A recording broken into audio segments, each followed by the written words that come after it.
Okay, so this video tutorial is about photo bashing, the idea of taking photographs and using them to produce new designs. And we're just going to give you a little demonstration of some of the more commonly used kind of techniques in photo bashing. So I'm just going to get my web browser up, and what I've already done is I've gone and got some images, because what we're doing for this this little demonstration is we're going to design a car that could be used in kind of a Mad Max sort of style. We're going to definitely use an actual production model vehicle, so not your own design or anything like that. It's going to be very much based on an adapted real production model vehicle, adapted for like auto dueling. And these are the kind of sort of things that we're going to be putting on it, like armor plating, firearms, damage, of course, dirt, wear and tear, that sort of thing. Um, so I started by sort of choosing a vehicle, the world's greatest vehicle, the Land Rover. And what we're going to do first is to show you kind of the four or five techniques that I really want to kind of go through. It's first one's kind of background removal. So what I've done is I've gone and got another image of this kind of this crate that I want to kind of attach at the back. So easy way of removing the white background is to use the magic wand tool. It's kind of done a reasonable job. See, it hasn't quite selected those yet because it feels it's kind of too similar to the background. So what I could do is with it maybe go down, take the tolerance down, and see how that's kind of now included all that area in our selection. So once I've got it, I'm just going to press delete. I should get rid of the background, and that's pretty good. Another kind of way of doing background removal for areas that are a bit more complicated is you could use select color range, click on the white. Then you've got this slider where you can just kind of see here the area on the image that we're selecting, the white stuff. So if we could just move that slider till we've got about right. And we've been a bit too generous there. Do the fuzziness down. So that's another way, but it's obviously not quite as good as the magic wand. In this instance, it's very useful at other times, selecting my pixel. So I'm going to go back and use the magic wand, delete that. Right, so that's kind of the first one, is background removal, selecting areas of pixels. Next thing is kind of value matching.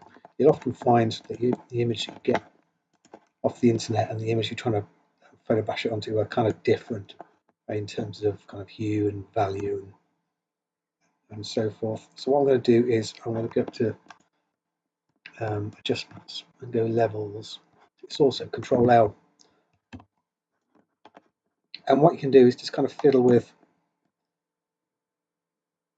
these sliders until it kind of looks like it's kind of a similar tonal value. That's kind of getting to this right sort of area. Like that. What I'm going to do is I want this kind of sitting on the back portion of this. So what I'm going to do is I'm just going to flip this like that. So it already kind of looks, but you kind of see the perspective is all out of whack for this, isn't it? It's kind of going in completely the wrong way. So what I'm going to do is going to move this on to the next thing, perspective matching, correcting the perspective of one image to fit your kind of new image. I'm going to press Control T. That's the general transform tool, or you can do it through here, edit, transform, scale, or whatever. And then I can, pulling these handles around, we can change the shape of things. But what I want to do is actually distort it. So what I'm going to do is I'm going to hold down Control, and I'm going to pull around these control points. So I can actually kind of bend these things so that my box fits into more kind of perspective shape aligned with the car.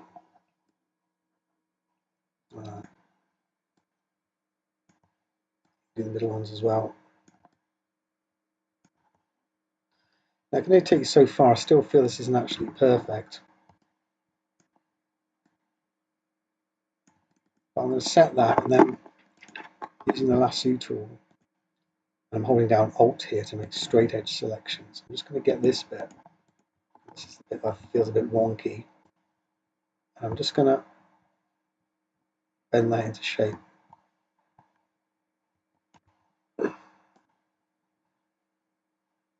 Better like that. So now that kind of line goes to perspective. That one does as well. So does that. Just fits. Squashing up a bit.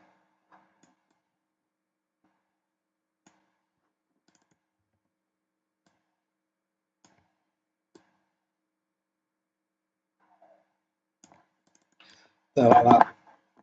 So, kind of the final thing I wanted to talk about was a drop shadow as well. I mean, that kind of looks better, but it just kind of looks stuck on. What I'd do is just to kind of make this feel like it's got a bit of ambient occlusion or whatever behind it, a bit of self-shadowing. Give this not an inner shadow, a drop shadow like that, and then I'd maybe just drag it around like that. Just make it a little bit sort of tighter. Well, so it looks like it's got a little bit of self-shadowing on it there like that. What else would I do? I maybe sort of adjust the lighting as well on this. It's just this front portion here. Maybe just take that down again, go into levels.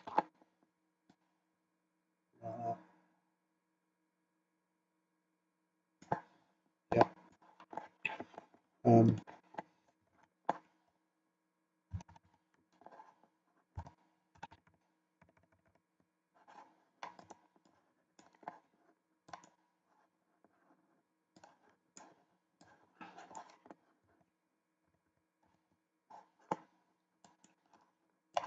So find the